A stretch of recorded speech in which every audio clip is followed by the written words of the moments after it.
ବର୍ତ୍ତମାନର ସୂଚନା ଅନୁସାରେ ମହଙ୍ଗା ପଡ଼ିଲା 2000 ଟଙ୍କିଆ ନୋଟ୍ ବଦଳେଇବା। କ'ଣ ରହିଛି ସୂଚନା ଜାଣିବା ଆଗରୁ ଆମ ଭିଡ଼ିଓକୁ ଲାଇକ୍ କରି ଚ୍ୟାନେଲକୁ ସବସ୍କ୍ରାଇବ୍ କରିଦିଅନ୍ତୁ। 2000 ଟଙ୍କିଆ ନୋଟ୍ ପ୍ରତ୍ୟାହାରର ବଡ଼ ପ୍ରଭାବ। ଜଙ୍ଗଲରୁ ବ୍ୟାଙ୍କ ଧାଉଁଛନ୍ତି ମାଓବାଦୀ। ମାଓବାଦୀଙ୍କ ପାଖରେ ରହିଥିବା 2000 ଟଙ୍କିଆ ନୋଟ୍ ବଦଳେଇବା ପାଇଁ ବ୍ୟାଙ୍କ ଧାଉଁଛନ୍ତି ମାଓବାଦୀ। 6 ଲକ୍ଷ ଟଙ୍କାର 2000 ଟଙ୍କିଆ ନୋଟ୍ ନେଇ ବ୍ୟାଙ୍କରେ ଡିପୋଜିଟ୍ କରିବା ମାଓବାଦୀଙ୍କୁ ମହଙ୍ଗା ପଡ଼ିଛି। ମାଲକାନଗିରି ସୀମାନ୍ତ ଛତିଶଗଡ଼ର ବିଜାପୁର ଜିଲ୍ଲାରେ ଦେଖିବାକୁ ମିଳିଛି ଏଭଳି ଘଟଣା।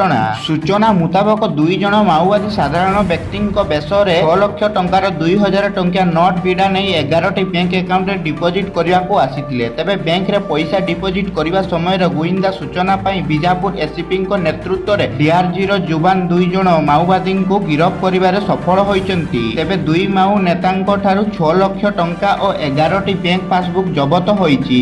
ଅଧିକ ପଚରା ଉଚରା ଜାରି ରଖିଛି ପୋଲିସ।